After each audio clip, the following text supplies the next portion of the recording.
Good evening, everyone.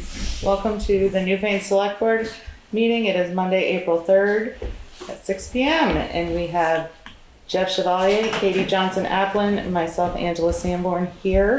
And we have Ann Golob online. And I thank everyone for being here tonight. Juanetta, has the meeting been properly warned? Yes. Thank you so much. Are there any additions or amendments to the agenda?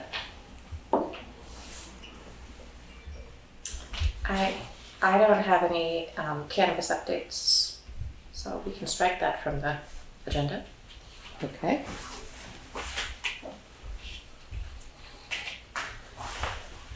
Hearing anything else?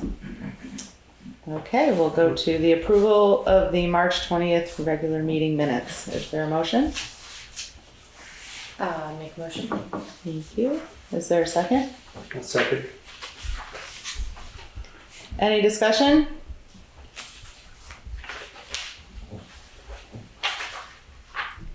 Hearing none, all those in favor say aye.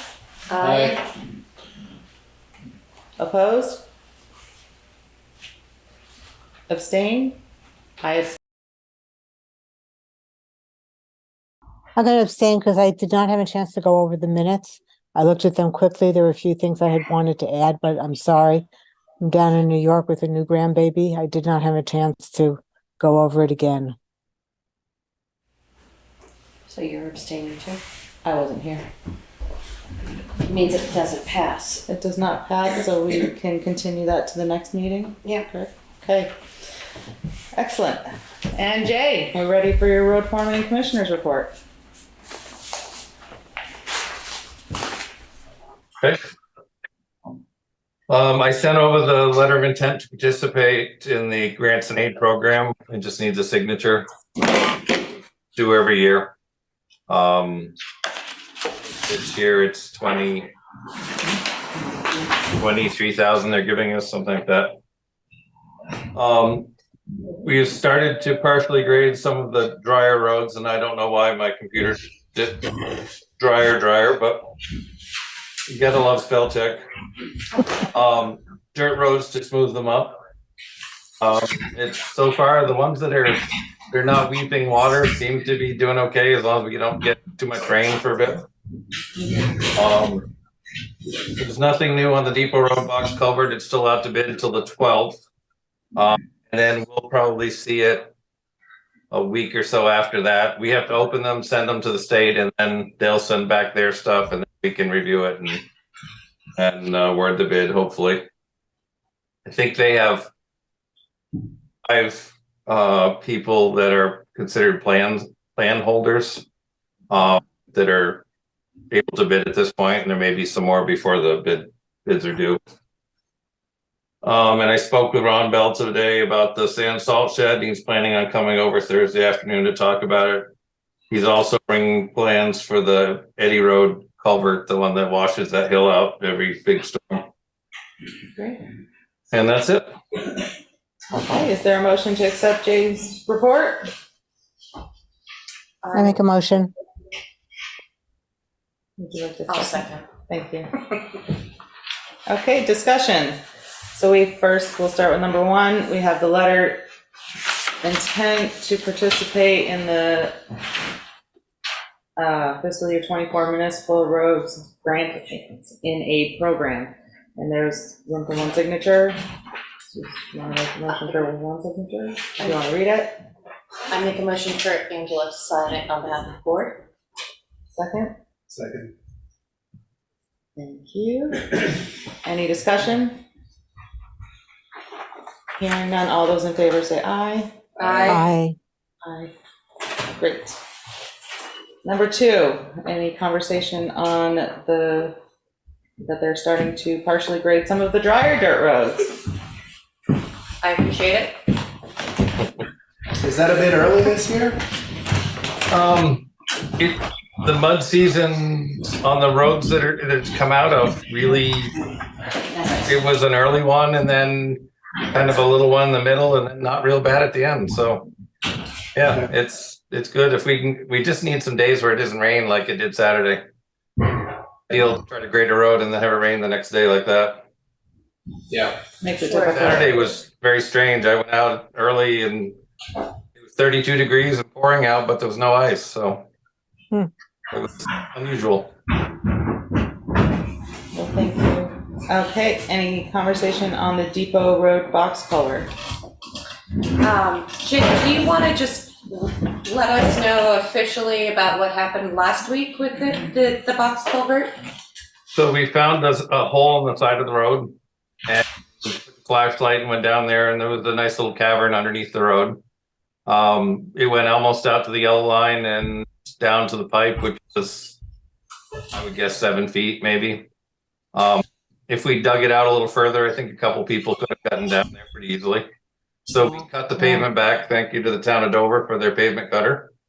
And ended up, Mark Pickering came up and we decided to put another piece of culvert in there, another small piece, to temporarily hold it until we award the bid, hopefully, if prices come in at what we hope they do. So then we buried it back up, and it's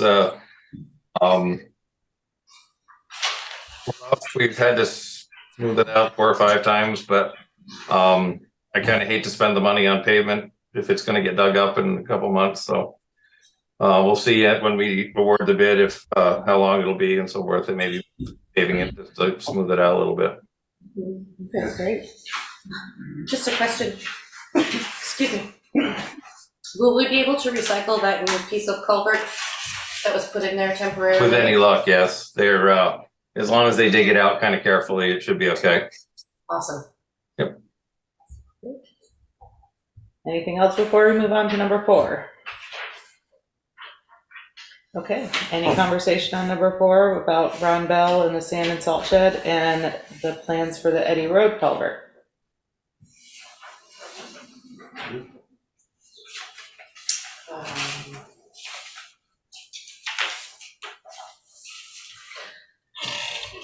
Yes. Yeah, No, I think it's self-evident. Thank you. anything else for Jay in his report? Hearing none, all those in favor say aye. Aye. Aye. Aye. Ayes have it. Thank you so much, and thank you for all your hard work. Thanks. Good evening, Juanetta. It is time for the administrative assistance report. Thank you. I attended the training offered by VLCT on ADA compliance training. This covered a broad array of information, including sidewalk access, and then the Select Board essential training for new and returning Select Board members. In your packet, I made a copy of some of the trainings, the slides, so. I have mailed 30+ letters for reappointment to the various committees and organizations. Volunteer Appreciation is a month-long celebration in April, which aims to celebrate and thank volunteers for the time and hard work that they have put into helping their communities. I feel that it's time for Newfane to acknowledge the volunteers that give their time to help the town function.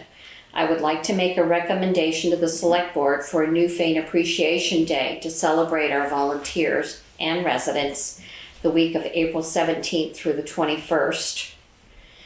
April is also Prevent Child Abuse Month, and the pinwheels have come in. Would the members of the Select Board be available to help plant these in the front of the building on Tuesday afternoon? And tonight I have the personnel policy that was tabled, ready for readoption and Select Board signatures. Thank you so much. Is there a motion to accept the administrative assistance report? Motion. I'll second it. Thank you, Katie. Discussion. We'll start with number 1. That was a good training, and thank you for printing out the slides. You're welcome. Anything else on number 1? I know there was another training, Winetta, and I'm sorry, my mind is only half here. I'm in baby world. But wasn't there training today? Am I remembering right? The Catalyst, it was a grant writing for federal grants, Northern Border Regional Commission. Right. And were Yeah. you able to attend that one? I got in late Uh-huh. because they had a Zoom capacity of 100, so they had to readjust that. So I was late in attending it. Uh-huh. It's very detailed. There's a lot of information, and I transferred a lot from the website before the meeting. But just the book is like 158 pages. It's interesting, but there's a lot of detailed work to it. And do you happen to know, did they record this session? Yes, they're sending me the recording plus the slides because their website went down. Oh, wow. They did have $441 million, which is up from last year's grants available. And I think they're figuring somewhere in the neighborhood of all of Vermont gets to participate. There's no counties that aren't eligible, but if you use ARPA funds, which is a federal grant program, you can't use the Northern Border Regional Commission funds, even as a match. For a particular project. Okay. Right. So when you get that info, would you just be sure to send it out to all of us and Jay as well? Absolutely. Thank you. Any discussion on number 2? I'm sorry, what was number 2? I don't have the, Number 2 is that Juanetta mailed out the letters for reappointment and is recommending that the town have Newfane Appreciation Day to celebrate the volunteers and residents that help the town function the week from April 17th to the 21st. To pick just one day, or? It's the entire week is when they celebrate. So Okay. any day of that week could work. and do what? What would our celebration be? Any thoughts? Or Well, I did go on to For Imprint to look at different logo items. There's also some card certification certificates that I printed.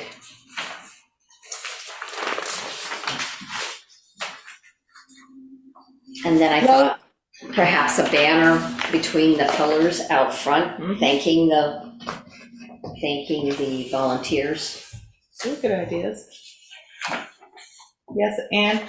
I was just gonna say, I don't want to do something sort of, just quickly without really thinking it through.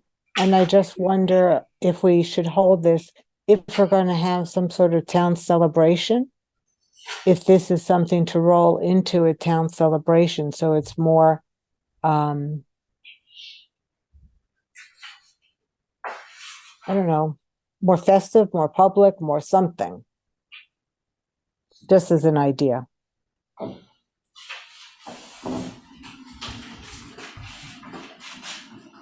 Would you like to have a committee formed for this? It's totally up to you. I mean, it's a recommendation, and how the board sees to proceed is not my decision. What does the board think? It is awfully quick. It is very quick. That's what I was thinking. I like the idea. I like the idea as well.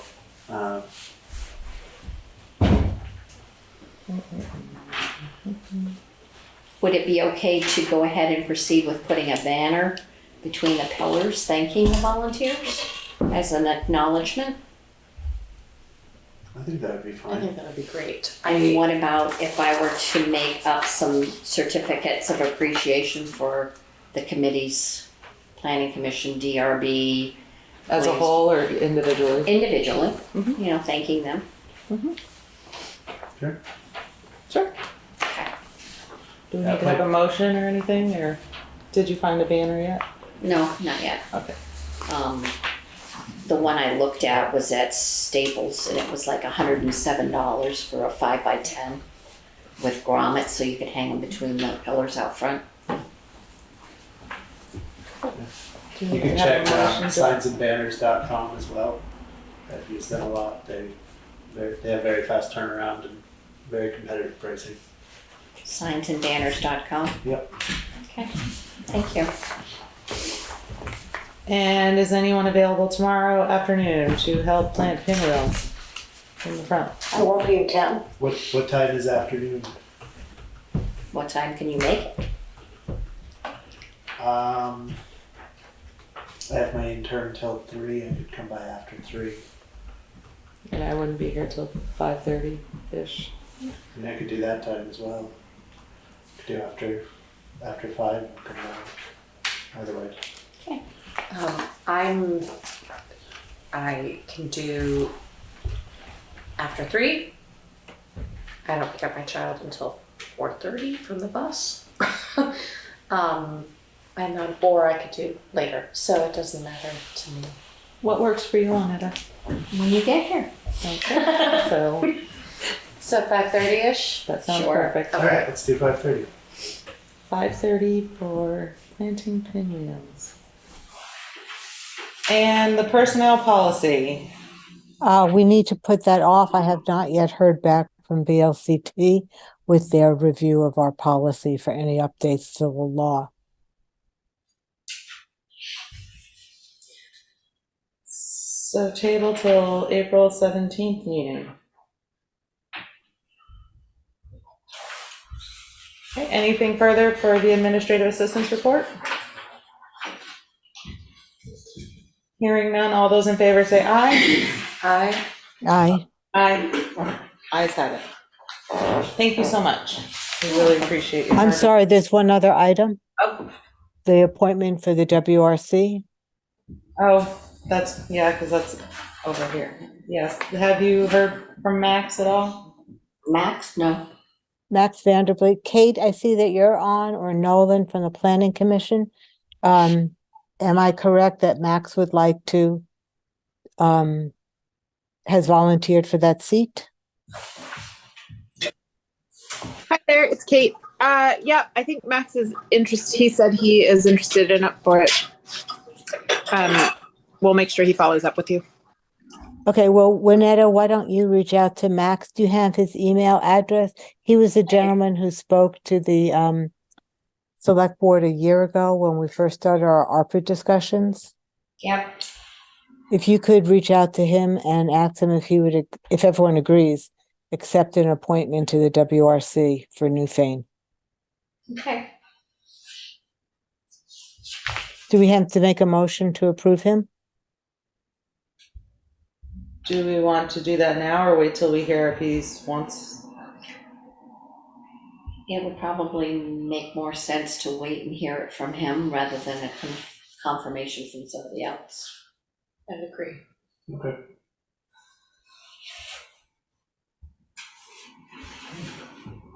Okay, anything else for the administrative assistance report? I don't think we need to vote again since we've already voted.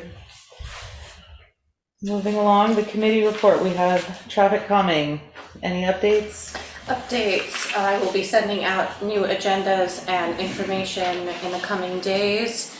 We will hold our next meeting Tuesday, April 11th, and we have a date for May as well, Wednesday, May 3rd. That's 6 o'clock. At 6 p.m. here, yes. Anything further? Just one question that WRC had reached out to us about a interest from, I'm sorry, was it the Vermont Health, about working with Newfane? Did you have a chance to get back to WRC, Kate? I haven't, but we'll be discussing it at the next meeting, and I will be have conversations with them between now and then. Great. Anything further for committee reports? And then we'll move on to scheduled members of the public. I'd like to invite Tiana Smith from Green Mountain Power, as she's here to discuss the latest and greatest snowstorm. I actually have a presentation to share if possible. Sure. So I'm logged in here. I can just share from here so that everyone can see it. on Great. does that work? If you know how to make that happen, that would be great. So whoever the host is that you wanna just have to disable the participant screen sharing? Oh, awesome. And while he's doing that, I can introduce the team that's with me today. So this is Mike Burke. I'm Tiana Smith, and I work in electrification during storms. I also work on communications to town officials, emergency managers, along with Candace Morgan, who's behind me here. And then also with our critical care customers, so folks that may be on residential medical equipment and need power, we do outreach to them during storms as well. So, hi, I'm Mike Burke. I lead operations statewide for GMP. I've been doing it since about 2008, so I've seen a lot of storms. This was a good one. We hope to talk to you about that. And then, yes. And then I'm Don Mills. I'm the operations supervisor for Brattleboro, and basically control where the crews go and work to improve the system. And I'm Candace Morgan. Tiana did a nice job introducing me. When it's not a storm, I also work in our state and legislative affairs work at Green Mountain Power. So it's wonderful to see all of you, and thanks for having us today. Thanks for joining us. Great. Yep. Yep. It looks like there's a little bit of a delay on the screen from where we're at, but there we go. Okay. So, yep. Go ahead. Yep. so this is just a quick snapshot of GMP. We cover about 75% of the state, 15 operating districts throughout the state. And that's really a good snapshot. You can see if you drew a line across Route 2 and everything south of there, that's where we represent. 15 operating districts, about right now we're probably around 510 like it says. In a storm like this, we get a lot bigger, and we'll talk to you about that. Yeah, and I'll just add, one thing we're really proud of is our energy mix is 100% carbon free, 78% renewable, now moving towards 100% renewable by 2030. So. I have to remember the delay to do this a little quicker. So, storms. I grew up in the 60s and 70s in southern Vermont. I actually grew up in Bellows Falls, and I remember snowstorms. We used to get 2 feet on occasion, things like that, but it was light and fluffy. Every snowstorm wasn't heavy and wet. What we're seeing that there's more moisture in the storm, and every storm this year, except for one in November, has hovered around 33 degrees. And what that does is it takes it from a great snowstorm that we all love to a storm where everything that's falling out of the sky sticks to the trees, sticks to the poles and wires, and it's really no different than an ice storm, except for it's harder to get around. At least with an ice storm, you can put chains on and still move. Just to give you an idea of how different that can be, if it's a 20-to-1 snow to water ratio, like the light and fluffy we used to see, it only weighs about 10 pounds at 40 inches. If you get 40 inches at around 8-to-1 snow to water ratio, it's over 30 pounds. So the 10 pounds doesn't stick to anything, the 30 pounds sticks to everything. So just kind of give an idea of why it's different. This year alone, since December 15th, we've experienced 2 of them blended together. It was really 4 separate major storms. We hadn't had a major storm in 3 years prior to December 15th, which is a certain criteria, how many customers out, how long, things like that, and we've had 4 since December 15th. And again, all but 1 were heavy wet snow where unfortunately it just stayed 33 degrees for the whole event. One of them was a wind event where Burlington International Airport recorded the 2nd highest wind gust in the history of that airport on December 23rd. And that wasn't even a thunderstorm. It was just winds, high pressure and low pressure smashing together and causing high winds. So we know this is happening, and we have plans to keep up with climate change. We have both programs that work on the grid in what we call storm hardening. And we also have plans to help individual customers become more resilient. We actually put in a climate plan in 2020 that we continue to work through today. And what that does is it pretty much, you heard me say storm hardening, but if you were to drive west back toward Route 100, you'll see a section of line from Route 100 heading back toward Townsend that is in a diamond shape. We call it spacer cable. And the plan with that is to do that as ties between all our substations. New Haven, that would affect quite a bit because we would actually want to go from the Dummerston substation all the way to Jamaica. And that type of construction actually has a 1/2-inch solid steel cable that runs on top. So trees can lay on it, branches can hit it, it bounces off or it stays there, the power stays on.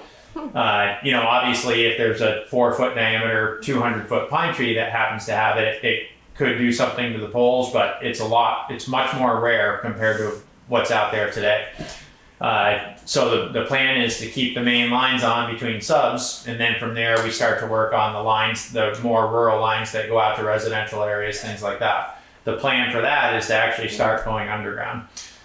We don't see this weather changing. In fact, right now, southern Vermont seems to be getting a little bit warmer of a snow than northern Vermont.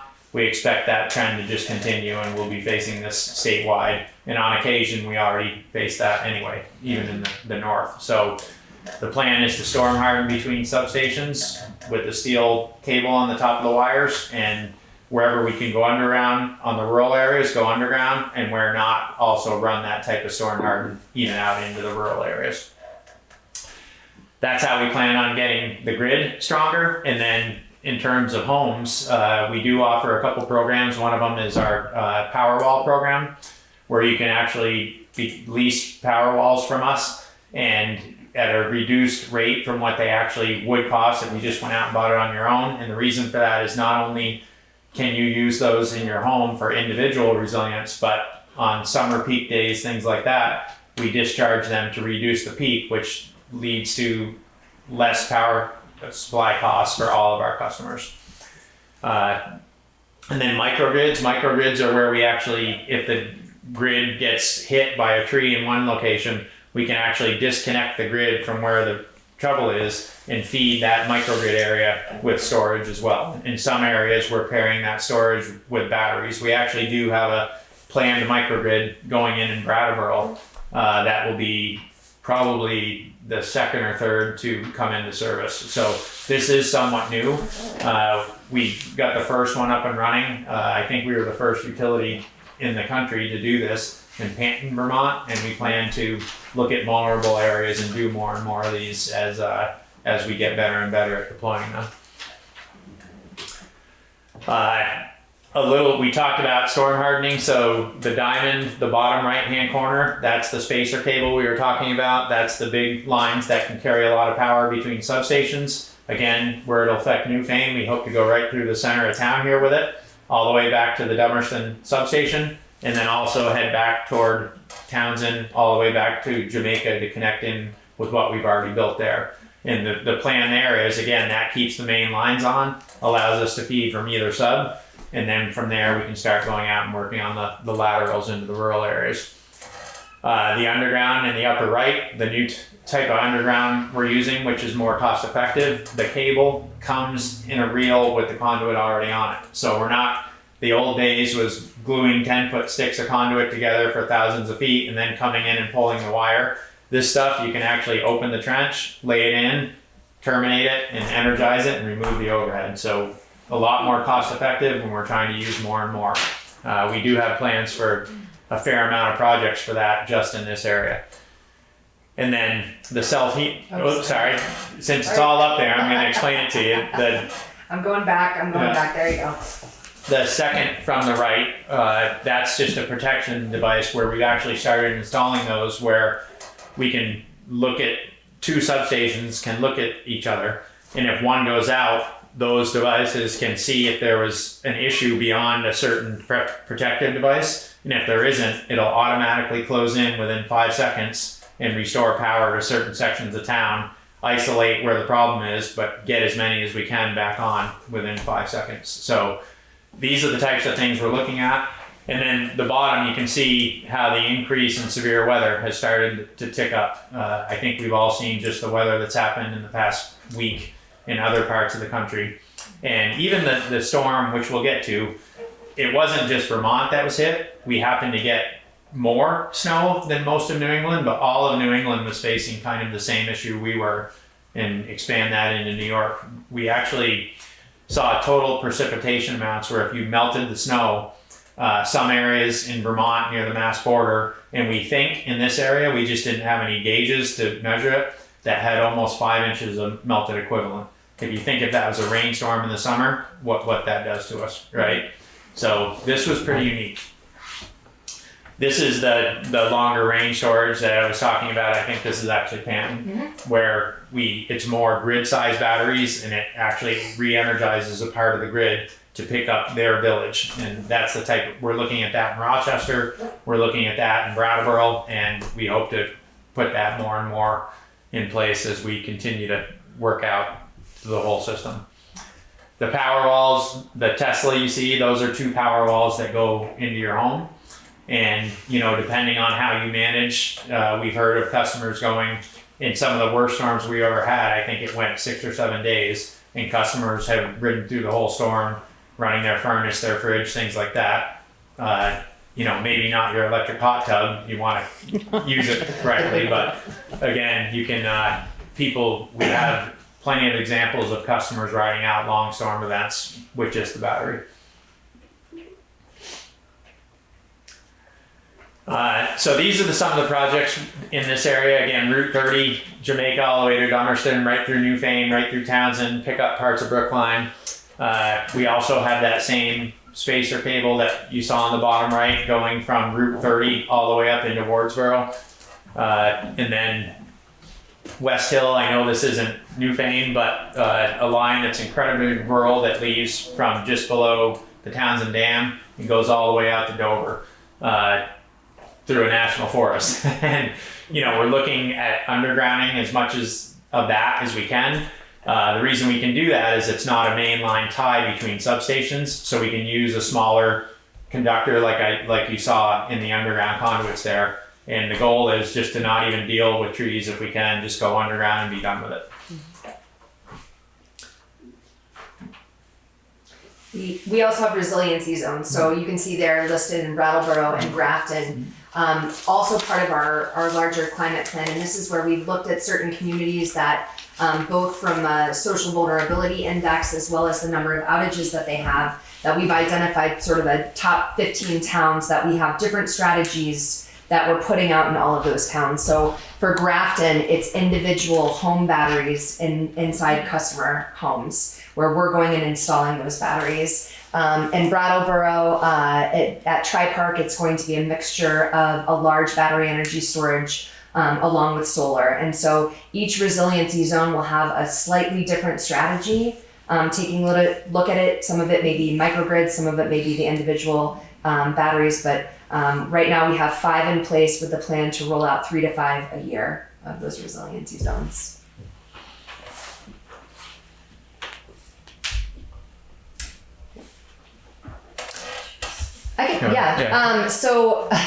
So you can see right there, and Don and his crews were out in as well as many of our crews were out in this.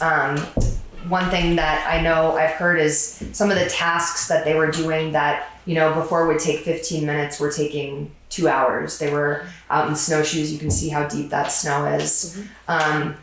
It's really important to us, and I know that I reach out to you all during storms, but it's really important that we partner with you all on outreach and on just taking care of our customers when these storms are going on. So we do extensive outreach, before, when we know that there's a big storm coming. The forecasts are not always entirely accurate, but if we know a big storm's coming, we will do outreach ahead of time, during the storm, after the storm.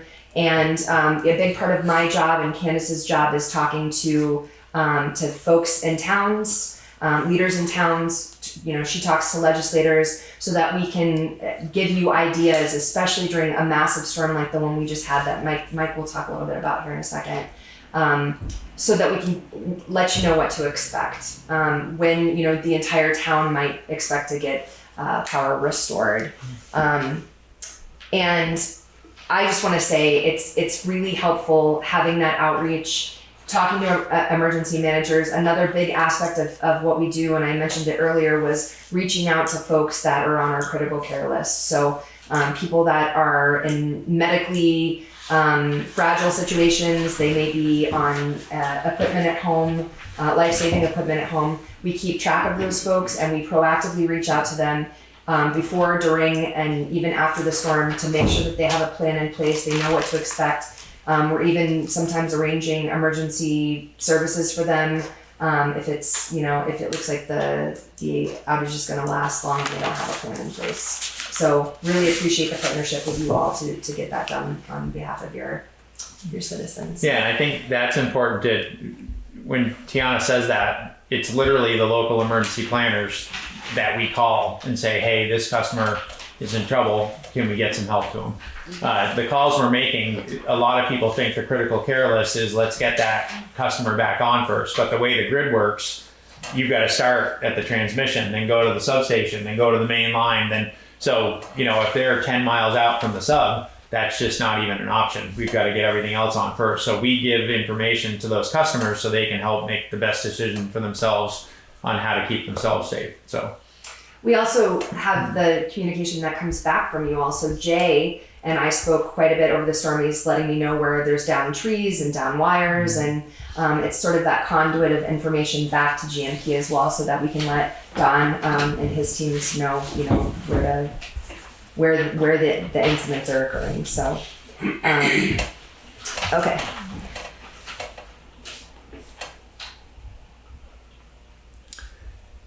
So this is just a little bit so people know what we do. So we have 2 services that are specific for us for forecasting. In this event, I think it was 12 to 18 right before the storm hit. We got 42. So again, sometimes the forecast changes and you got to roll with it. And originally the warning was for Bennington and Windham County. And on about hour 36, they had moved the same warning all the way to the Canadian border. So this storm started out, we were really focused on down here, and it ended up being statewide. But I think models are just struggling with the new higher moisture content, the warmer weather, things like that. That's not always the case. Sometimes they get it perfect, sometimes they don't. But we have models that not only tell us what kind of weather they think we're going to get, they tell us how many outages they think we're going to get, things like that, and we're able to plan.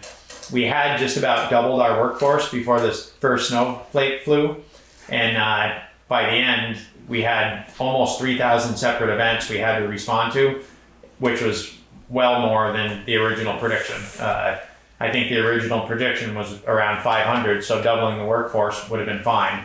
By the end of the storm, we continued to onboard as the damage came in, and we had actually quadrupled our workforce by the time everyone was back on. So we continued to add workers as the damage continued to come in and the forecast continued to change. And they were from all over. They were from Kentucky, New Brunswick, Quebec. I think we actually may have had some from Newfoundland, and then also a lot of the local places, Rhode Island, Connecticut, New Hampshire. But, 300 line crews, that's a lot of line crews.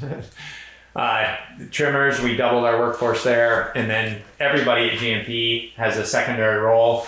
Tiana is not the local emergency planner on her day. Well, you are kind of on your day-to-day basis, but that's the mode she goes into when we get into a storm event. And a lot of our finance people, things like that, move into a logistics team. So when we bring in over 1,000 workers, we've got to feed them, have a place for them to sleep, things like that. So, we talk a lot about what we went through in this storm. We understand all of our customers went through some tough times too. So that isn't lost on us at all. Yeah. Where do we get all our crews? We actually are part of a mutual aid group that covers from Virginia all the way up into the Quebec, Ontario, Quebec, and all the provinces to the east of that. And that's where sometimes we go help Maine, sometimes they go help us, and that's where we pull all the crews from. Again, in this case, it was so widespread in the Northeast that we actually had to go even further away from that. We got down into Kentucky. We had crews from Pennsylvania here as well. Yeah. So I talked about a little bit earlier about how we can't always go to that one home or something like that. The way that the electrical grid works, the transmission is what we start with, which is the lines that go between the substations. So we have to make sure those are up and running first, and then we go to the substation, make sure the substation's up and running, and then we start to go to the main lines. The main lines around here are pretty much the Route 30 backbone from Brattleboro all the way to Bromley, in reality, Stratton. And then once we get those lines back on, then we start moving out to the more rural areas, residential areas, places like that. And there's no other way to do it, because if anything behind is out, then it does no good to work on anything in front of you, because you've got to get what's behind you on first. And I know we've heard that we haven't seen a truck in this area. It's because we were still working to make safe the roads. Route 30, I know you know, it was blocked in many spots. Route 9, Route 100. You know, we have to work on those things before we can start feathering out and getting even further out. So that was just a snapshot of, I think that was around midday on Tuesday, and you can see New Hampshire, Maine, New York, we were at around 25,000, so we were just out of what they show on the website, but it was a pretty tough event for us, and we know it's a pretty tough event for all our customers as well.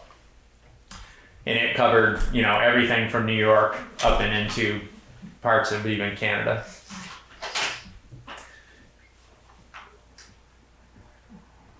And we did actually run into somebody with a sign like that, so we took a picture. That was the cruise. Great.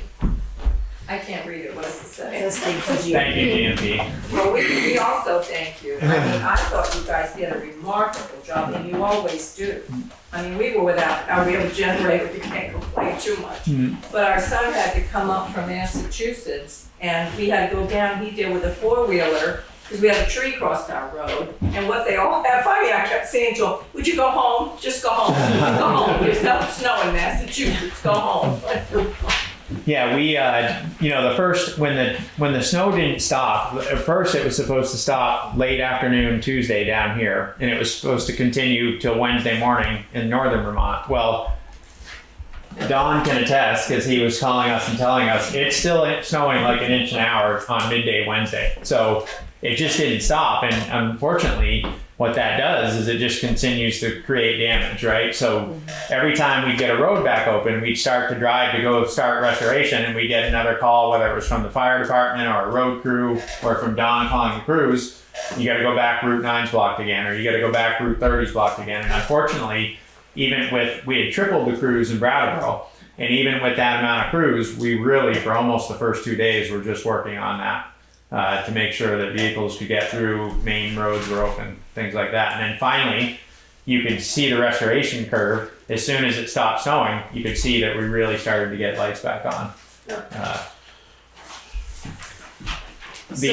One more thing, that while it snowed and we were clearing roads and main lines and things like that, if we cleared them and it was an easy fix, we were energizing them too. We actually, on Tuesday and Wednesday, as we were clearing those roads, we also restored 25,000 customers, but at the same time we lost 25, so it looked like we were just staying level, but it was better than seeing it go up to 50.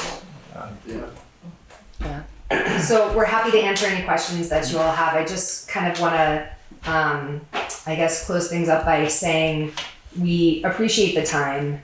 And hopefully what you've taken from the presentation is that, you know, when things like this happen, storms are changing, climate change is here, it's changing storms, we're ready for it, we're prepared for it, and also we have a lot of things in place that are going to help us build a more resilient grid against this in the future, so that we don't just keep picking up poles and wires time after time after time.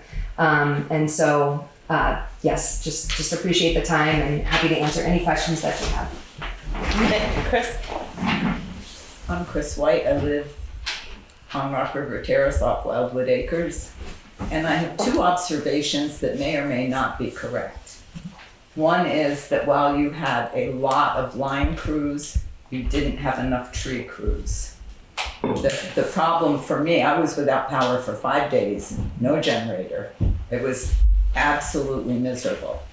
We kept driving to Brattleboro to get a signal, to call. We're not on the list. Why aren't we on the list? That was the other thing. It seemed like the communication, and I understand that people were filling slots that they weren't used to filling. But when you're on a list and you see, expected restoration, and then you look the next morning and you're not on the list and you don't have power, and you drive to Brattleboro again and you call up and they say, well, we don't show that you're out, you just want to scream at that point, because what have I got to do to make you understand? We don't have power. I keep telling you we don't have power. And the problem for us was after the storm went by, a tree fell. And so I drove to Brattleboro again because I was able to just barely drive under it and miss the lines to tell them there was a tree down. But I felt like that information didn't get through. So maybe that's just my observations for what it's worth. Yeah, I can speak a little bit to that. So early in the storm, when we are losing main lines and things like that, as the outages are coming in, when that main line goes out, it may roll everybody off that circuit into that call. And then we do ping meters and things like that. But if you happen to call right when we close the main line back in, and we haven't had a chance to put the outages back there that were already out, that may be what you experience. But we have ways to know who's out, and we've got to do a better job of getting that information to the call center so that they can explain it better. Yeah, because it would give us hope. Yes. We had no hope. Nobody knows we're here. Nobody, and it was not we have like 20 houses. It wasn't a one house incident. Yeah. And my line from the pole is buried. So, that wasn't the problem. The problem was coming into the development. So anyway, that's just Yep. Yeah, it's my, Thanks great for the feedback. Yep. It's, we've been discussing since the storm how we can get better at that messaging when we have a situation like this where 2 days are just spent making things safe, how to set those expectations for customers, and share that information out. And again, we're constantly working to get better at these things. So this is helpful to I hear. have to tell you that like the fourth night at 9:00, when we were supposed to be restored at 10, and there wasn't a sign of life or light or anything, drove to Brattleboro again to get a signal and called, and the poor woman on the other end, we were still fairly calm. She was crying. She felt so bad because we told her we keep getting shuffled around. So I know everybody's trying, and I know they want to do their best, but those were two observations. Yeah, and what was happening, a lot of those cases where the crews actually thought they were going to get it back on tonight, and in some cases they actually didn't have cell service where they were, and when they finally got to their 16 hours and had to give up, they would then call back in and let us know they weren't able to get it all back on, and that's how that was happening. And we've even thought about those types of things are really tough to thread the needle. We want to let you know as soon as we can when we think you're going to come back on. But it's that is the tough thing. Because in that case, we would have rather told you it was going to be. I would have rather you did too, because we were like, 2 more hours, we're going to have power, 2 more hours. Yeah. The other thing is, I don't know if you have a lot of this, but I know in this area, I lost my hot water heater and my dishwasher from the power trying to come on and just everything being brown, like the lights, and I wasn't the only one, everybody in the neighborhood was just like really low power, and Wow. it ruined the motherboard on my hot water heater. That's awful. Yeah, I mean, we could look you up specifically, but usually the fuse will blow and the line's at the same voltage, and that isn't an issue. A lot of things, just if you turn any appliance off on and on so many times, it's no good. A power outage is like turning it off and on, and everything has its off and on cycles. I hadn't done. I don't know if you know anything specific to. Right, I would have to look into it. Yeah. But that brown, like, if it's supposed to be a 60-watt bulb, it maybe had 2 watts. You know, it was bizarre, and everybody in the neighborhood had it happen. And I'm not the only one. I'm one of 4 that I know of that lost their hot water heaters. Oh, wow. Were there other lights that were brighter in the house? No, what happened was everything came on for about 20 seconds maybe. And then it just dimmed down to this really eerie brown light, and not everything had it. Some things did, some things didn't. It almost sounds like another tree came down after we. Yeah. And that happened a lot, especially in your area, because like Mike was trying to explain, like a lot of times those outages roll back. So you might have received a text message saying that your power was back on at certain times. No? No, we never. So what happened with your specific area was the trees came down, I guess further north of you on Route 30, so closer to the center of town here. So they were cleaning that up, and as they were doing that, then we lost the transmission in one direction to the substation.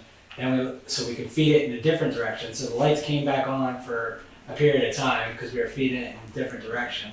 Then we lost the transmission coming in from the other side. So the whole substation was down for West Dummerston, and then that feeds all the way up into this area.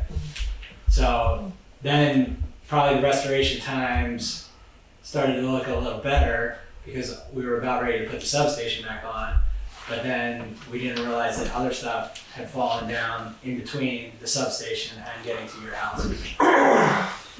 Okay. Unfortunately, that's what we were dealing with the first 2 days. Was every time we fixed something behind us was coming back down. You had a question? No, I just actually wanted to compliment Don, and I sit on the crews. My name's Dennis Before. I live in this building. And the guys that I saw up there working, they were just absolutely great.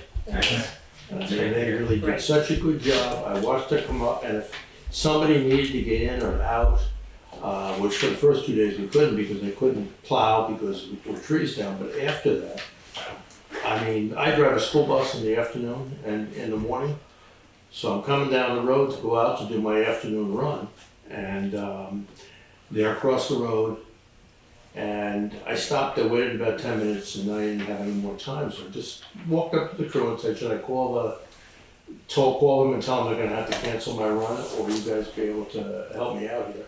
I couldn't believe the courtesy that they offered me, and down in their rigs, moving their rigs to get me out, so I could go do my job and get back. I mean, these guys really are top notch, and I'm sure you're a lot of that reason.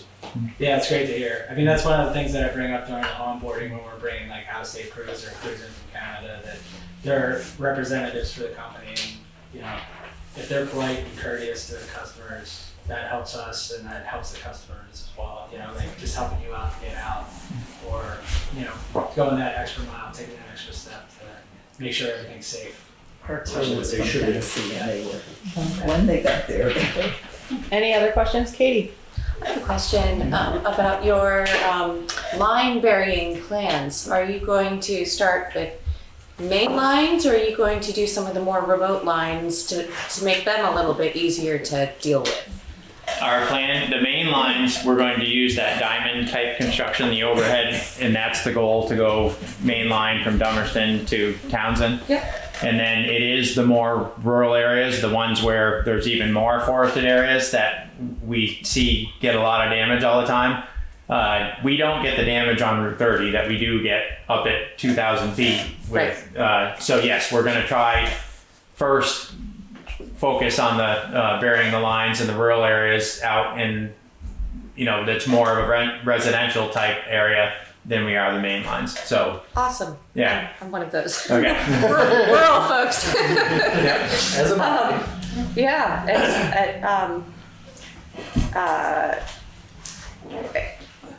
I guess I grew up here. I'm used to it, but losing the power for 2 days 4 days, it doesn't really matter too much. It stinks in the winter because trying to get water to flush toilets is a pain. But I think we all learned all of our weaknesses during Hurricane Irene, what neighborhoods needed, and we learned a lot from each other during that period. So we've been able to compensate pretty well. But it would be great to see your lives get easier, because we do have some pretty rural, steep sections of line where you guys, I feel so bad if something went down on some of those routes, because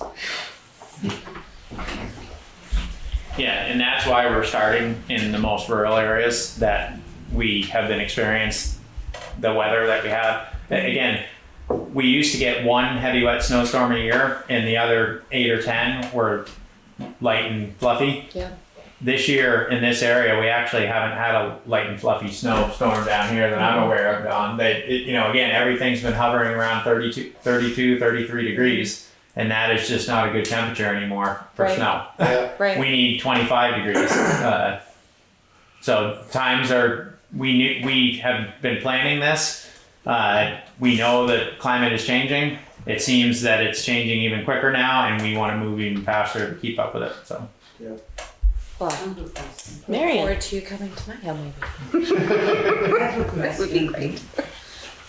My husband and I live in the village of Newfane here, and we never got generators, and we don't have the batteries. And every time something happens, we say, oh, we have to do it, and then it passes and we forget about it.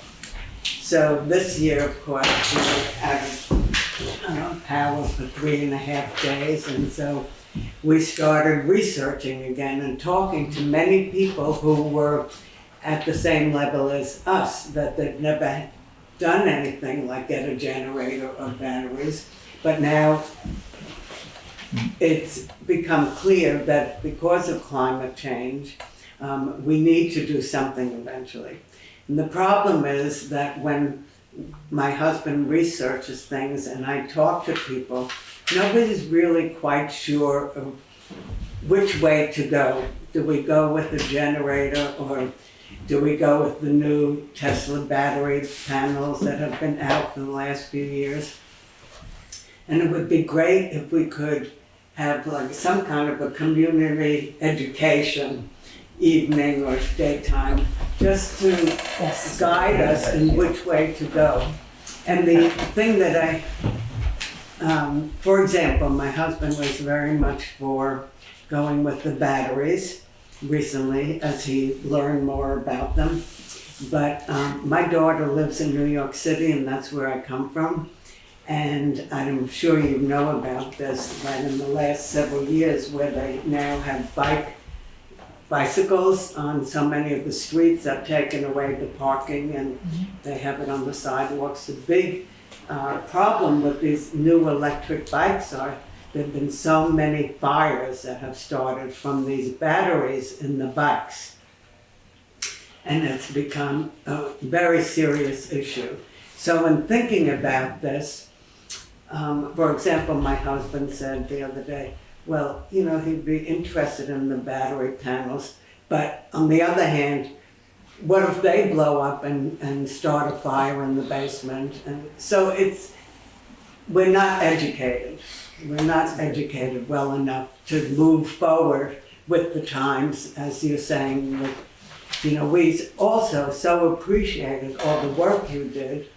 And it was such a relief when we finally got the power back. But right now, so we say, well, we want to correct something, or, so we don't have to go through it again. We don't know which way to go. We would love to come talk to you all about batteries. Really? Yes, absolutely. Our That would be energy fantastic. innovation team. What I will say is this, having talked to many, many, many people during this storm, folks that had generators who couldn't get to them, or the propane dealers couldn't get to them to deliver the propane, or all of a sudden they'd gotten the generator a few years ago, now the husband's sick and can't go out and actually start it. So there is, there's a lot of that sort of manual stuff that happens with generators, not to mention the fact that it's putting carbon into the atmosphere, contributing to climate change.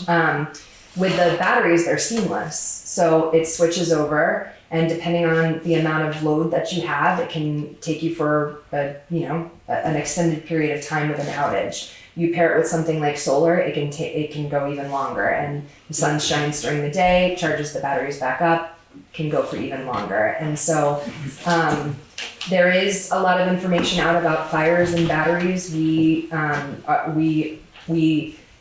hire great installers that have, safety at the forefront of their installation process. Generators can also catch on fire. A lot of things that deal with energy, if not installed properly, can cause issues like that. So, but we would love to. We really believe in the batteries. It's not just good for you as a homeowner, it's also good for the grid. It's something that it's a shared resource that we can draw off of to hit that peak that saves millions of dollars every year for our customers when we can draw down on those batteries. And you need them for backup, but we can use them during the peak. It's just a really shared, beautiful community thing that we can do here. And 4,000 devices here in Vermont is 20 megawatt hours. That's a tremendous asset that we have that we can draw off of to avoid that peak. So it's a really nice thing. Yeah, and I do think it is, the majority would be fine with the battery, but it's not going to be perfect for everyone, right? It depends on the load in the house and where you are on the line and whether solar is available. It is like knowing you live right on Route 30, it would probably be perfect for you, especially once we get these lines storm hardened, because that is what's going to come on the quickest. Yes. So. Okay, thank you. Yeah, but our energy innovation team, and you have my contact information, so that's the other thing that I work on when we're not working on So service maybe stuff. at one point, Yeah, the select board. absolutely. We can be in Happy to touch help. and That would be make great. something happen. Yep. That would be great. I can tell you, I do have the batteries. I have two 10 kilowatt batteries in our home. It made us till Thursday afternoon with the storm. If we were a little smarter, it easily would have made it the rest of the way, but I have a 7-year-old. Yeah, and that's what we mean by manage it. If you're just running the furnace and the fridge and lights. Yeah, absolutely. I mean, we have radiant floor heat, so it's running the pump. We have a wood boiler that heats the water, so we have a little generator running the pump at the wood boiler.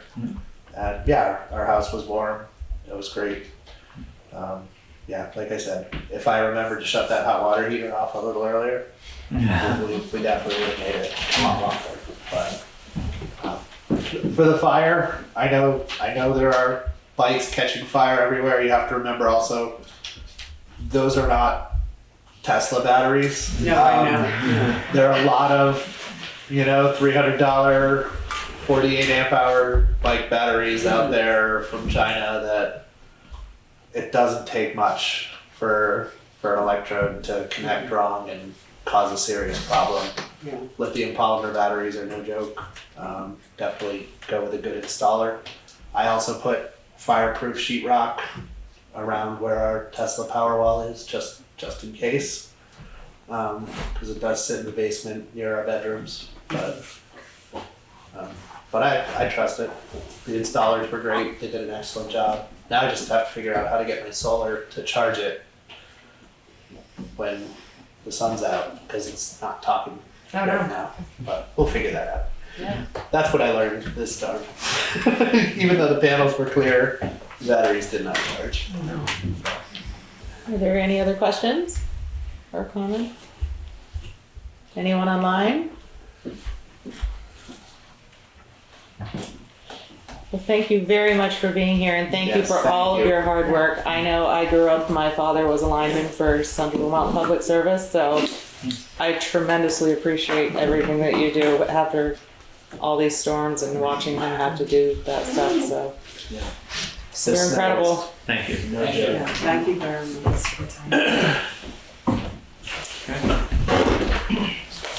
And and I'll be in touch with Juanetta Take to care. schedule something. That'd be great. Thanks for coming. Take care. That's okay, I'll take care of the chair, so it's okay. Thank you. Okay, what a great presentation. Fantastic. Thanks, guys. So now we'll move to unscheduled members of the public. Mr. Wiswall, good evening. Good afternoon. Well, good evening, everybody. Looking outside, good afternoon. I missed last week's select board meeting, Okay. but I understand there was a lot of discussion about Winetta Powell. And I would like the board to know that I worked here as a lister for, I believe it was 3 years. During that time, or most of that time, Winetta was the administrative assistant. And I found her to be a pleasure to work with. I saw her, if I needed something where our job crossed paths, she was always helpful, considerate, always willing to help. I watched, not intentionally, but it's a small operation here. But I saw members of the community come in frequently with needs and questions, and I felt that she handled them with compassion. Always courteous, drop everything, take care of the person that had the need or the question. I think she's a wonderful employee for the town. And I don't know where the board stands on this, who's voting which way, and I don't really want to know. But if you are somebody that's intentions are to vote to terminate Winetta, which I think that's what a lot of this is about, I would ask you to reconsider your vote, because this is somebody that's going to be here for the long term. Select boards come and go. I was on the select board, people come 2, 3, 4 years. Sometimes somebody stays for 9 or 10 like Mike Fitzpatrick, but in general, people come and go. This is somebody that is here for the long run. She's going to stay here, and she's going to do a good job for the town. VLCT offers a wealth of training. If there's a shortcoming or if you people feel that if the board feels that there's a shortcoming, it can be handled and taken care of. Juanetta, I was talking to Juanetta recently, and she said that one of the concerns was the way that she does the minutes. Well, I was not a lister at that time, but I was on the select board 10 years ago, so I can't remember now. But the new open meeting law was going into effect, and I went to a seminar put on by VLCT. One of the topics they discussed was not just select board minutes, but minutes for all committees. And I don't know if you're aware of this, these classes are available through VLCT. But one of the things they said at that meeting that always has stuck in my mind is minutes should be brief, legal, and to the point. That lengthy minutes, wordy minutes, anytime they get involved in a lawsuit with the town, have a downside effect on the town's case. Because the attorneys are word spinners. And the more words, the more they have to spin. And I've noticed the minutes getting longer and longer and longer till I don't even read them anymore, they're so long.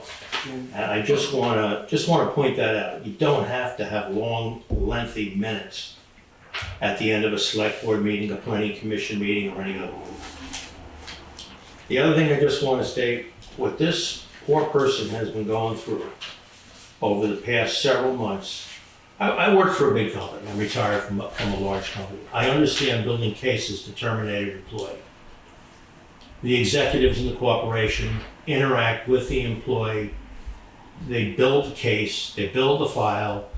Nobody knows anything about it. It's kept top secret unless the employee shares it with a friend or a coworker. This, everywhere I go in town, oh, did you hear about it? The select board's gonna fire Winetta. And yet, she's here working for this town. She's working hard for this town.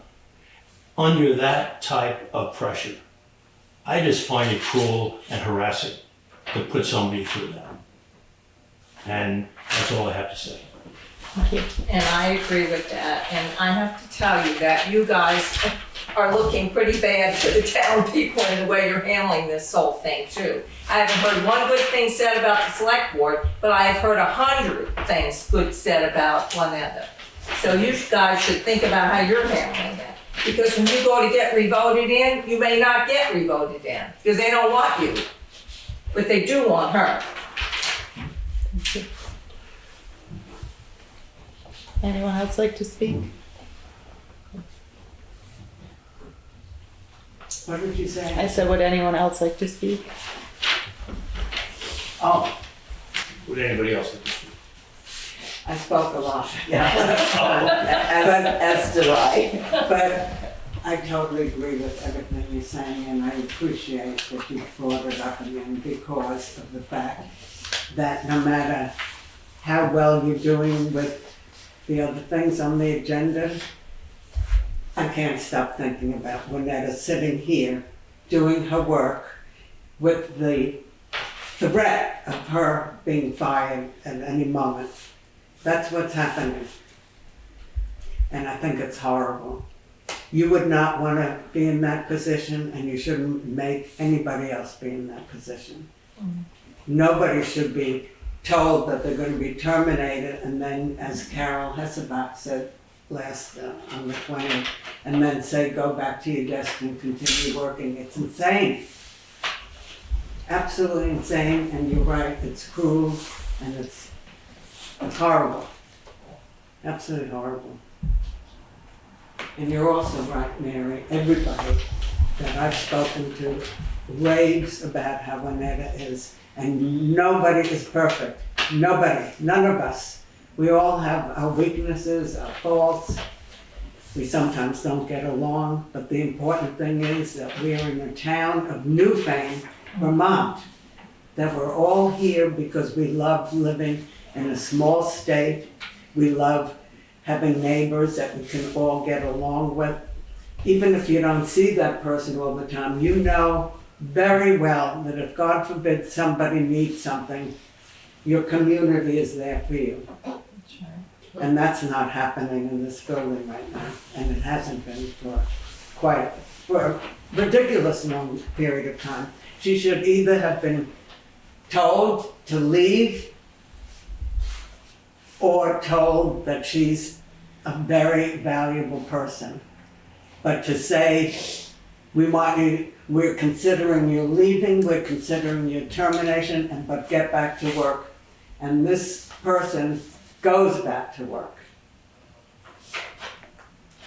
You're lucky to have her. You're lucky. You're so blessed that Juanetta didn't turn away and walk away.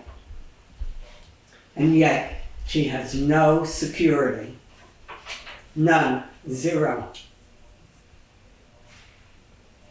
So that's, I'm going to say anything, I'm sorry, but that's how I feel. Thank you for your comments. I'm very sorry. I wasn't able to be at the last meeting, but I did watch it and listen to what everyone had to say. Would anyone else like to speak?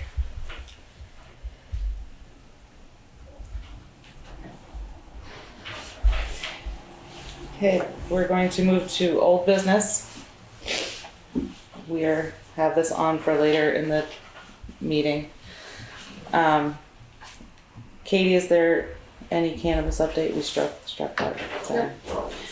Jeff, town beautification suggestions, are we still waiting? We're still waiting. I did have a question. I'm having a hard time finding people to be on a jury to select. Okay. Is it acceptable for me to go to Front Porch Forum and list this? I think that would be appropriate. Okay, I didn't know if it. Because you're looking for a jury and a committee type thing? Yeah, and I'd like to get somebody from each region. And that's what we did for the traffic calming committee too. Yeah, okay. That'd be perfect. All right, I'll post it. Thank you. And report back? Yes. 250th year celebration. Nope. I will let you know when Newfane and New has their next meeting because they were interested in working with you. Yes. Perfect. Anne, are you still with us? Okay. But she needs to be unmuted. Oh, yeah. Okay, yes, here I am. You're up to the FEMA buyout. We have a meeting tomorrow to talk about, we have no updates from FEMA yet. We're waiting to figure out how to deal, whether or not we can deal with the gas tanks that are there. And we have a meeting tomorrow with people in the state government to figure that out. Great. So you'll report back at the next meeting? Correct. Excellent. ARPA funds, I don't have an update. Do you have an update? I do not. Excellent. Any other old business we may have forgotten? I don't think so.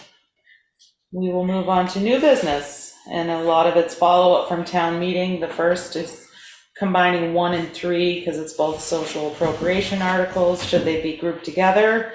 And have the cover sheet about each organization that's asking for social appropriation put in the town book, right? That has been mentioned to me. Yes? I was just saying that I took notes during town meeting. I don't know if there are any other notes that people might have of items that were raised that we need to follow up on, but these are the ones that I wrote down, but people may have more as well. I was talking with several people about the cover sheet, and I had mentioned the sheet that we send out that has this, it's in some of the special appropriations, and they thought that was more helpful than seeing their flyers because it actually lists what they do for the town. Yeah, the services. I agree. Is there any way? It also makes it consistent. Everyone getting the same information for everyone. Yep. Right, and it might help narrow down our pages. I don't know if there's any way to do a shrunken page format where they're side by side, but half a page. I know it's small, but people. I would hate to make things. My personal opinion is that to make that form smaller, will to give us less information. Oh no, not smaller. Smaller in the town book that goes out, where you shrink it to fit 2 pages on one thing, on a half a page, so that it's side by side on this much space, which is small, but a determined person could easily pull out some sort of magnifying glass and read it. As an idea, I know I'm not yet farsighted as well, so I don't have that issue to contend with. I don't know how feasible that is for those that are extremely farsighted, but it's worth an idea of how to include it and keep pages down to a minimum, because I do think that all of that information, that's what people really want to know. And if we're not going to have them there presenting, then at least have it included somewhere where it can be found. This is the lead document. Mm-hmm. And should special social appropriation articles be grouped together? That's how it used to do it.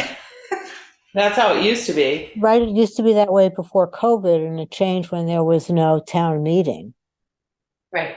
So there was no way to discuss individual articles with no town meeting.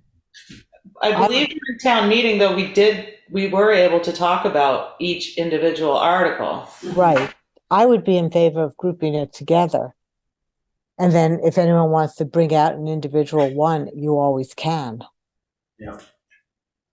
That makes it hard for budgeting now. It does.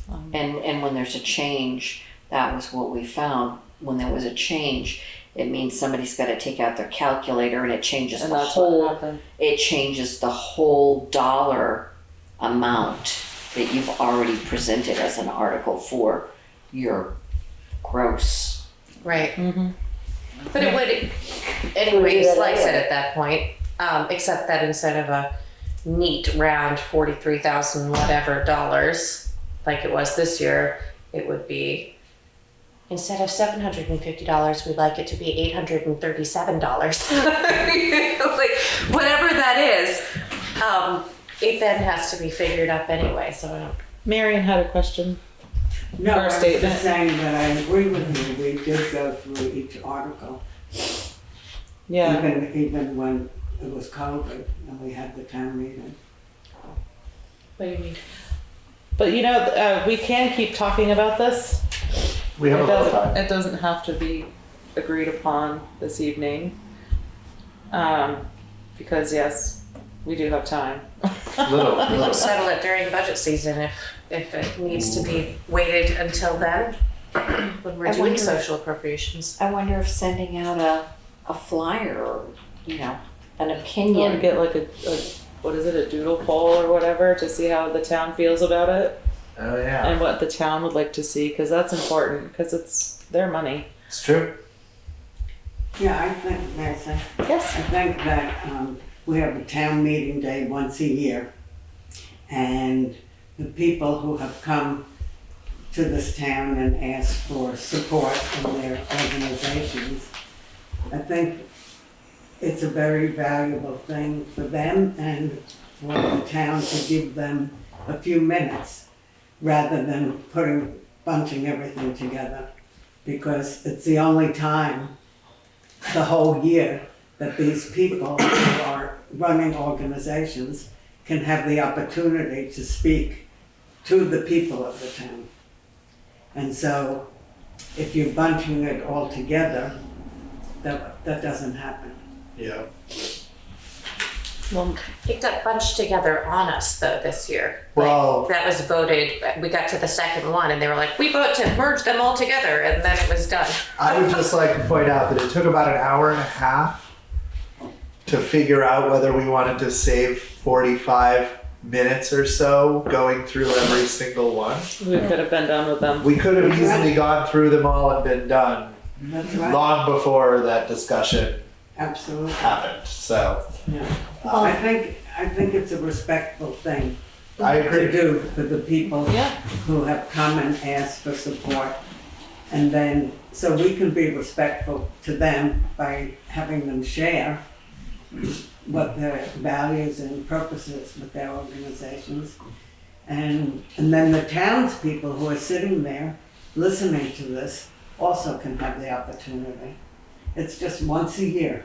And the townsfolk have the opportunity to decide where their money is going to go. Exactly. Yep. So would that mean that we could do away with that portion of it during our town meetings where they're presenting there? Because that's what we've done for the last I mean, couple of our years. budget meet, our select board meetings. Where they come and present to us. Could we save their presentation portion until town meeting day? And then we'll be back to a full day of town meeting. Yes. I mean, that's kind of. But everyone can attend the town Correct. meeting. When you think so many of the groups are not local, but they're regional, and they couldn't possibly get to every town meeting, and we don't have the ability to do hybrid, so they can't zoom in. Right. What if I they think did a they're- recording? What? What if they did a recording? So I would say that people could still come to the select board, and there is a review process going on by the select board to make sure that all the information that has been requested is there, and any questions that we have are asked. So at least then the select board can help to answer questions if the organization is not able to attend. Chris? Danny Brooks brought up at town meeting the possibility of having those items done by Australian ballot so that more people could participate and maybe feel less intimidated if they wanted to say no to a certain organization. Right. And that would make it go much faster. Didn't we discuss that? And if we moved that way, then we would do away with town meeting. So that would, So you're right, saying that we could do official, like the elected officials via Australian ballot, but to do the rest of it, To do everything else, budgetary which stuff. is pretty much how everything was during COVID. right. If we moved the budget, anything from the budget to Australian ballot, then we would have to move everything to Australian ballot and forego town meeting. I thought that's what Deb was. We can look into this. Yeah, we more. should look into it, but I think that's what they said. You either go all or so not. all the budgeting items Yeah. have to be one way or the other. Yep. Make sense? Yes. I think what we've done in the past and what I assume you continue to do is as soon as budget season starts, you have invited, let's say, five people a meeting, and you spread that out until your town report comes out. And so you give the opportunities to these organizations, not all at once, but you give them more time as a group of, let's say, 5. And then at the town meeting, then it can just be people listening and deciding what to do there. Yeah, that's what we do. We invite a certain Right. amount at every Exactly. meeting and listen. Yeah, and so it's spread out. Chris? Am I the only one that feels like a whole bunch of time goes into a small fraction of the budget? Like, so much more time goes into that. And then, like, we had a school budget vote and 100 people showed up or something. I just feel like it's out of proportion. The amount of time that's spent on a $500 allocation is more than the amount of time spent by the people, not by you guys, by the people. Right. On a $500,000 allocation. Yeah. I can agree with you on I that. can agree with you on that as well. We are still looking for ways to involve people. It's Kate? There she is. Hi there, thanks. I just wanted to respond to Chris that we need to get folks out to vote at the school budget. It's a separate budget than town meeting, and by all means, I know folks at town meeting, the school budget, but we know about it. I understand that it's a separate vote, still not enough people showed up to vote. Yeah, absolutely. No, they didn't. Not even close. I mean, neither one of them, unless it's a national ballot, gets much attention. We had, 210 people vote for town meeting? Yeah. What do we have on our? We have 1,300. 1,300, something. Yeah, 1/7 of the population bothered to turn out. It's a huge issue. Yeah, the amazing thing to me is if you actually want to make a difference anywhere, your town election it's going to be where your voice is heard most. And where it affects you And where it most affects you directly. most. Okay. I just wanna, Go ahead. after going through this last town meeting, I think the placement of our articles are going to be something to look at and put the bigger budget items first so they're talked about, which is the important part, because once you get into the $500 donations, you've already gotten enough of the day, and your $3 million town budget is, nothing. I would agree with that. Right. So I think, looking at the future placement of those important articles in the large dollar. Yeah. That's a smart idea. Yeah, with the social appropriation to the end. Yeah, so that there's discussion and. Right. That is a good idea. Kate, did you have another question? Thanks. Just one more comment on the school board, the school budget vote and the budget. Some towns vote a bunch of ballots at town meeting. It doesn't work right now with the WRED annual meeting. Something I hope to learn more about the timing. I know they've already chosen their date for next year, but something to think about, like Athens votes a bunch of ballots, including their school ballot at town meeting. So they get more participation. I don't know if that could happen for the upcoming year, but as a long-term goal, might make more sense. So people don't have to come multiple times, multiple days. Am I wrong? I thought we used to do that. I thought the first town meetings I went to, it was school and town combined. Am I wrong? No, you're right. Is it because thing changed. It's no longer Newfane's, it's everybody's. Oh, Carol's Yes, nodding Carol's yes. nodding yes. Carol is nodding yes. So that's why that changed. Got And it. it would be something, Kate, and anybody else, if you could discuss it with the school board and see if they would be willing to change that date to ours as well. It would probably make every town clerk around much happier. Carol? I will raise it once I have the opportunity to, but it may help to come from the town end as well, because indeed it was just one vote as part of town meeting before. Now they are separate votes, but we might aim to get multiple ballots. So just get people in the door once would be an easier way to get those ballots in front of more people. Okay, Carol, let's hear what you. And right now, how we Yeah. vote on the unified school district stuff is set in the agreement between all the towns. So to make a change, it can't be a change made by the school board. It has to be voted on by all the towns to change the agreement, to change when we vote on the school stuff. So it's going to be complicated for any changes to go through. Thank you so much. 5 times. Okay, so we're back. We've gone all over town meeting. It's fun. So we're just gonna keep this on as a conversation, and maybe more townsfolk would come in and let us know how they feel. Yeah. Can we move on to number 2, or is there anything more to add to 1 and 3? I think we can move. Okay. Number 2 is to write to the Moover to ask them to make a bigger effort to provide service along Route 30.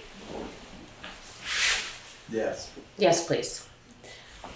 Juanetta, would you like to draft a letter with me to the Moover?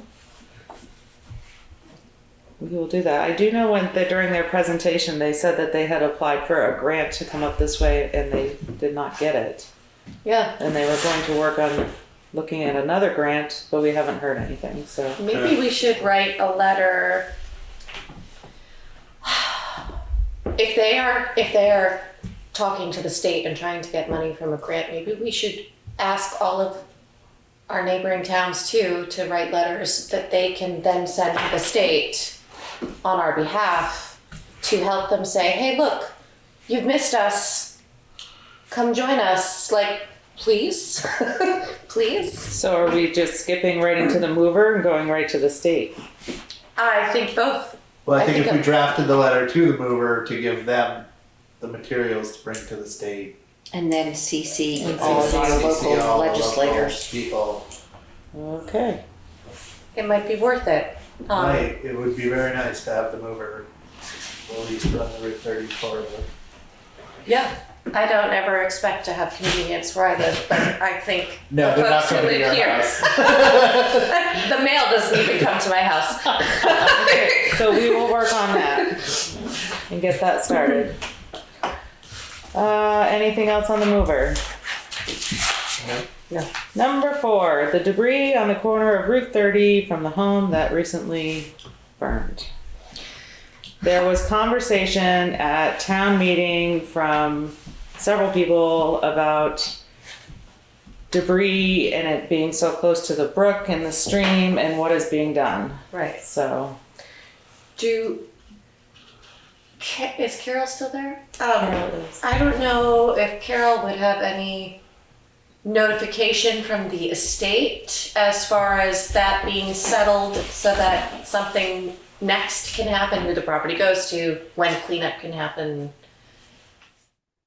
His mother was in last week to get another copy of his death certificate, and she said nobody will tell her anything. I don't believe they've opened an estate yet, because if they've opened an estate, she should be able to get information from at least the probate court.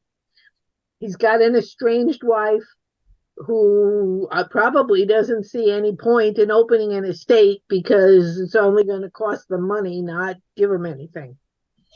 But that's just the impression I'm getting. So It is they're in really- limbo. And did I go ahead, Chris, and then I'll bring in Ann. You might get some help on that by going to people that are involved with water protection, Which like is Connecticut River Conservancy. which is where Ann had talked to Chris Campney from WRC, and he pointed you in the direction of The Department of Environmental Control, DEC. yes. And so he put me in touch with someone there, and I'm waiting to hear back from them. I had some memory that the woman who spoke to us after the meeting, who lives right there, I thought she had called someone. Am I remembering wrong? I Do you don't remember the conversation? remember that. I know she was really concerned about what was starting to float down the stream. So Exactly. I can reach out to Christy that. Mallory has called people, but I don't know what the results of her calling anybody were. She Valerie called said- people in the state. I think so, but I don't know that she got anywhere. Okay. Winetta, Yes? would you contact Victoria? Valerie. Valerie, I'm sorry. I remember the V. Valerie, and just ask her to tell you who she's been in touch with, just so we have some history there. And I will stay in touch with Chris Campney and follow up with the people that he contacted us, because even if the property is trying to be figured out in terms of probate, ownership, whatever, we still have to protect the river and make sure that material is not going down the river. And I don't have any idea how one does that. But I think we need to find that out. Yeah. Could we, oh, sorry, go ahead. No, it's Katie? okay. I have a question regarding town right-of-way, which eats up a whole bunch of that space. Is there any sort of netting or stuff that we could put What I was along gonna the say, bank? I was thinking of the orange ski netting that they put up that would keep stuff from migrating into the river along Yeah. the. They have fabric That's a barriers good question. put up just to make sure everything stays out of the waterway if you're ever excavating your waterway or. Right, yeah. I don't know if Jay would maybe know if they have some of that. Just checking with Jay. At least just a stopgap to make sure nothing else ends up in the road. All right. Jay. So Winetta, could you also put that question to Jay? And Yes. ask him to get back to us? Thank you. Okay.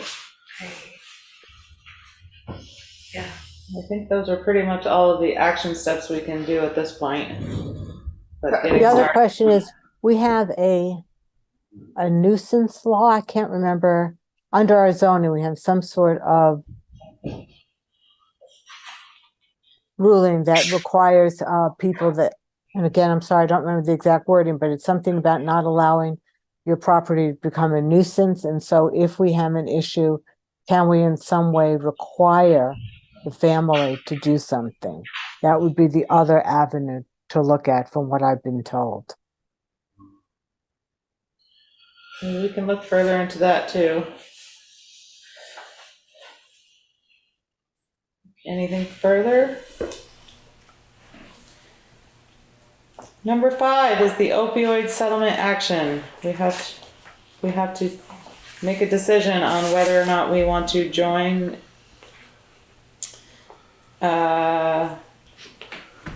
failure to act may result in state receiving fewer settlement dollars. The memo below from Assistant Attorney General Jill Abrams. To Vermont city, towns, cities, and counties, recent communication from opioid settlement administrator action required by 4/18/23 from Jill S. Abrams, Assistant Attorney General, March 23rd, 2023. I hope the following information helps to address the questions some of you have raised about the communications you have received from the National Opioid Settlement Administrator. If you have specific questions, please feel free to email her at jill.abrams@vermont.gov. The 5 settlements with Teva, Allergen, CVS, Walmart, and Walgreens, Vermont, together with other states across the country, has reached settlement agreements with 5 opioid manufacturers. Teva, Allergens, CVS, Walmart, and Walgreens. As was the case for the previous settlements with Janssen and the distributors, each state has been allocated a percentage of the settlement funds based on a formula that considers the amount of opioid deaths in the state, the number of people in the state with opioid use disorder, the amount of state opioid sales, and population. Vermont's share of each settlement exceeds our percentage of the population. Excuse me. Each of the settlements provide for payments over a period of time and will be divided as follows: 15% to Vermont's subdivisions, towns, cities, and counties, 70% to the statewide opioid abatement fund, 15% to the state. The settlement monies are to be used for opioid crisis abatement. And then it goes into, I don't know if I need to read all of them. The key paragraph is any other Vermont subdivision with a population under 10,000 that also signs on will receive its allocated share of the 15% of the subdivision fund. If subdivisions with population under 10,000 do not sign on, their share will go to the 70% abatement fund. So the question is do we want to sign? I don't see what the downside would be. I would be with it in a heartbeat, having lost many folks at this point. I think we need to have a motion to sign. I make a motion. I second it. Any further discussion? Hearing none, all those in favor say aye. Aye. Aye. Ayes have it. Great. So, do you have the document for signature? I will get it. Perfect. Thank you. Okay. Any other new business that we have missed? That will go to correspondence.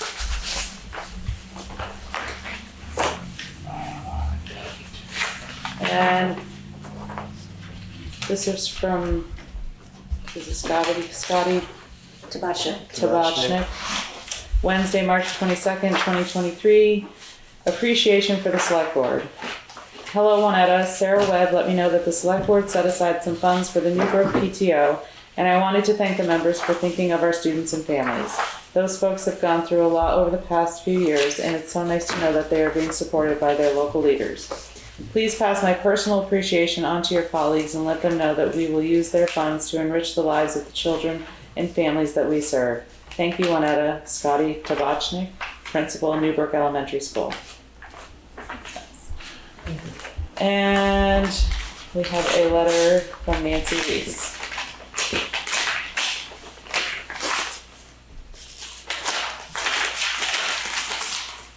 March 15th, 2023. To the Newfane Select Board, from Nancy Ann Reese. I am writing this letter in support, appreciation, and admiration for Juanetta Powling as our administrative assistant of the town of Newfane. She is truly a lovely, appropriate person. It is nice to know that whenever you go to or call the town office, that Juanetta will always be welcoming, kind, thoughtful, considerate, respectful, knowledgeable, efficient, interested in, and more than willing to go out of her way to help you with whatever concern or issue you may have in your time of need.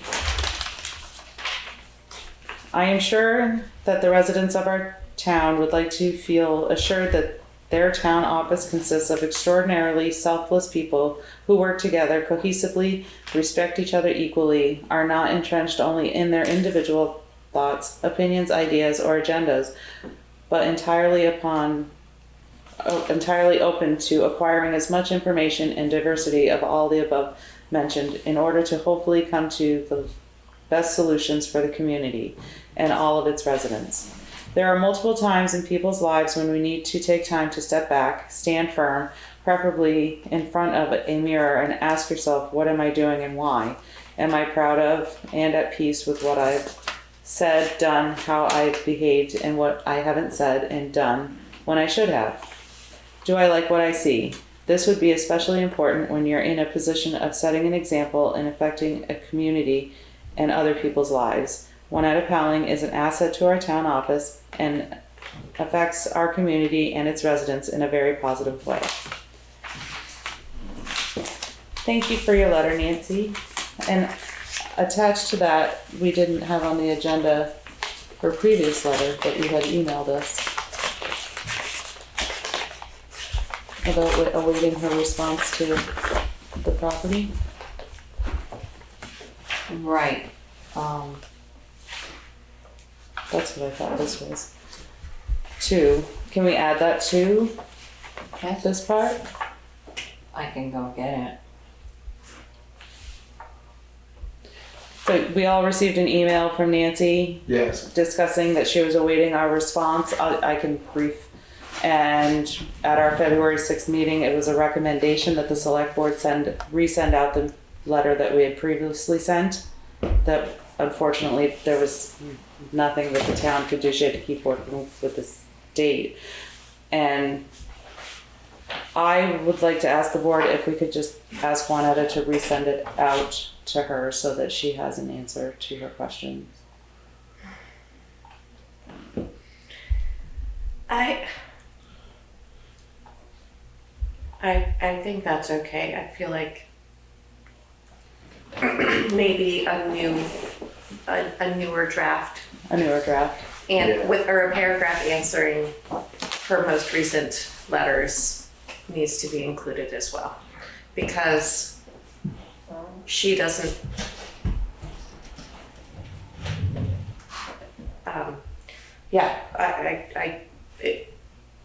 we still don't have answers, and it's still not comfortable. We can work on an updated letter and get that sent out. Yeah, it's very unfortunate, but it seems like she was working with the state. Okay. Determined it not to be something they want to deal with. Unfortunately, in town.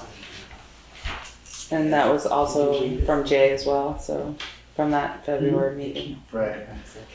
Right. But didn't the letter say that they would approve it, but just that they didn't have the funds to allocate?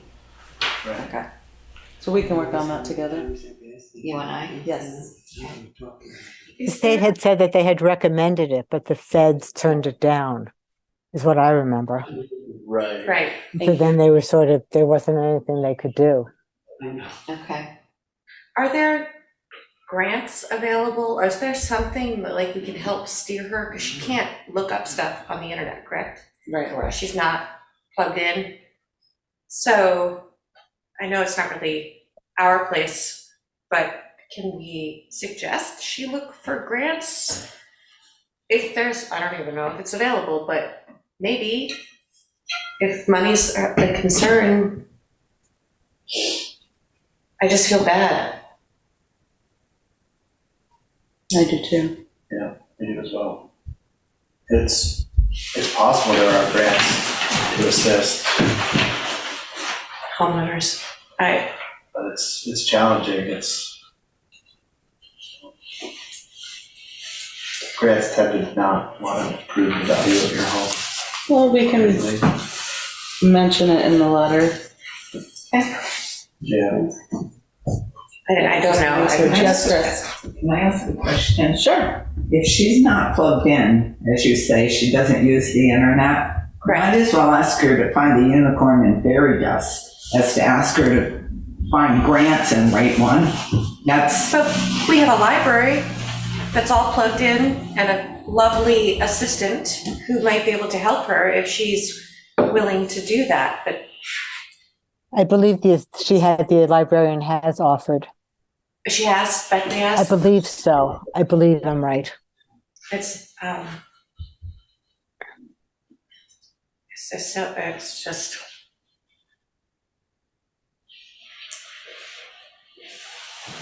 Well, we will send out the updated letter.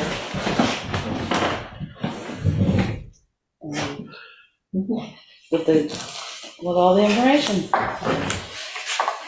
All right, and now we are moving into executive session. Is there a motion to go into executive session to discuss a disciplinary or dismissal action against a public officer or employee under the provisions of Title I, Section 313, subsection 1-4 of the Vermont statutes? Excuse me, Angela. Yes.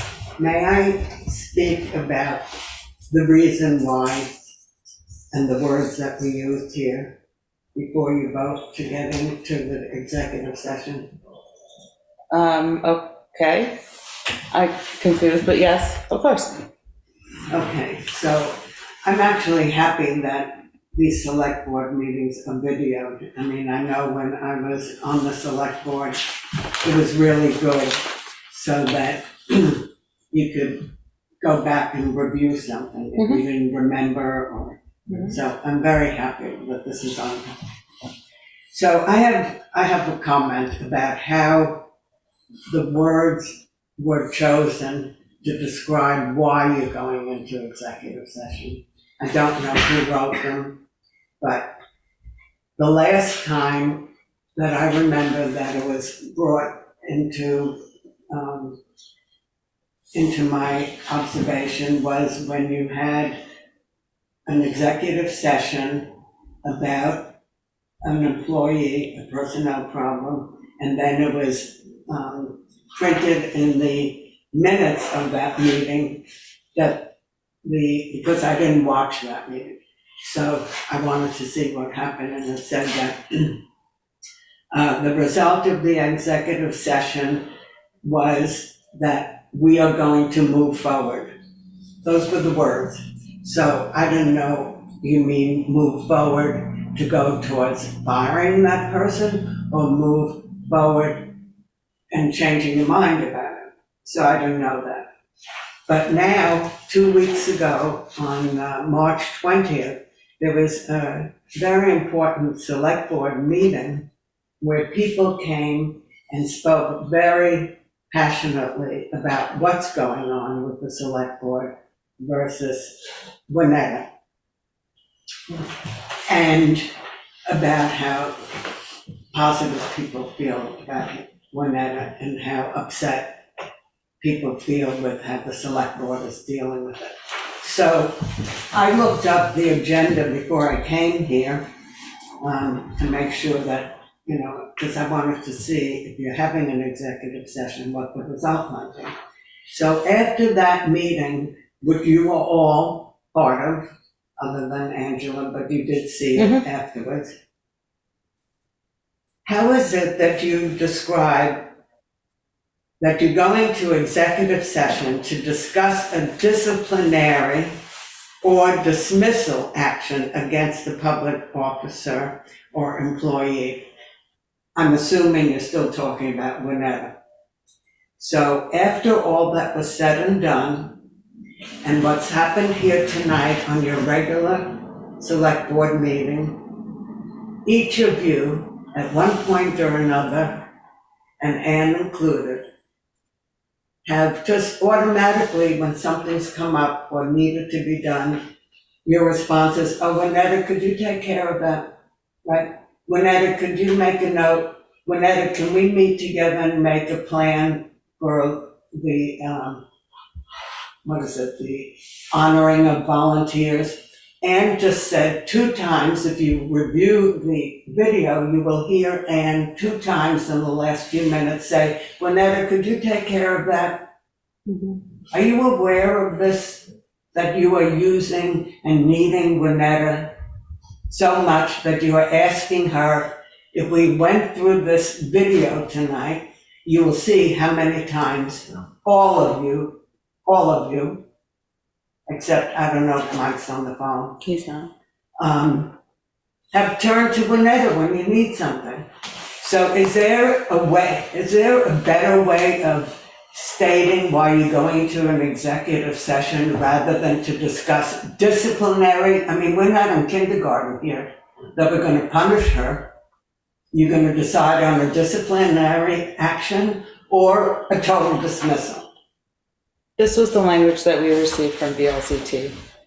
So I apologize. Does that mean that you have to use it? No. I've been on the board. We don't have to use it. We could say something else. We could say executive session to continue and hopefully end the conversation about how we're dealing with the personnel. We've had townspeople come and express their opinions. So we're going to an executive session to, God willing, but not necessarily, that you might be thinking in a little different way. But if VLCT suggested this, Angela, I don't think you needed to use it, because this is in the public. The people at home now are hearing those words, and it's a very negative way of saying it. I'm sorry. Can I just say something? Offensive to me to see this for a person who I totally care about and respect. And this has no respect. Can I say something? Yes. Go ahead. I completely agree that the wording is not at all friendly or whatever. We are, by the open meeting law, there are a few provisions under which the select board is allowed to go into executive session, and it is required. I know that well. One second. Let me just say the last thing. It is required that we state which clause of the law we are using in order to justify going into. Yes, I know that. But you know what? You're allowed to use, you have it right here. You're saying, under the provisions of Title I, Section 313, subsection 1(4) of the Vermont statutes. I was on the board. I used those words all the time when we went into executive session. But you don't have to follow a negative way of introducing that reason on your announcement that you're going to. You do have to say the Title I, Section 313, but you don't have to say what VLC said. You're here in Newfane. Did you use the words "go forward"? Is that what VLCT said for you to do in the last explanation? To move forward? Yeah, in your minutes. That was the board. Yeah, the board, right, not VLCT. VLCT didn't say to you, Angela, chairperson, in the minutes, I want you to say the words, result of an executive session is move forward. I don't think they said that. I think you said it. So you chose words. So I think you could have chosen not to use these words, particularly after 2 weeks of people in this community coming forward and saying what they think. Even if you choose to dismiss the person, you've had, not one person showed up at the meeting who was for the firing. Not one, nobody. Doesn't mean that there aren't people, but it didn't seem more important to them to come here. The people who came here were fighting for one another. So when I saw these words tonight, I got a sick feeling in my stomach. This is what you're going to do, talk about disciplinary action or dismissal after you heard what the townspeople had to say. I'm just asking, it could have been what Ann is saying. Of course you have to use where you're getting this section. I know that. Thank you. But I know that you don't have to use these words unless if VLCT calls me and corrects me, I'll accept it. But I don't believe that you have to use those words. I'm sorry. Thank you. So maybe you should say it again. Excuse. Yeah, but we're gonna leave you. Thank you. Thank you for being here. So is there a motion to go into executive session? Motion. Is there a second? I second. Thank you, and discussion is Ann is gonna hang up on Zoom and join us by phone during executive session. And I'll call your cell phone. yes, please, all those in favor of joining executive session at 8 o'clock. Aye. Aye. After deliberation and executive session, the board is back. And is there a motion? I make a motion to recall the pre-termination letter to Annetta. And we look forward to working together with you as a board.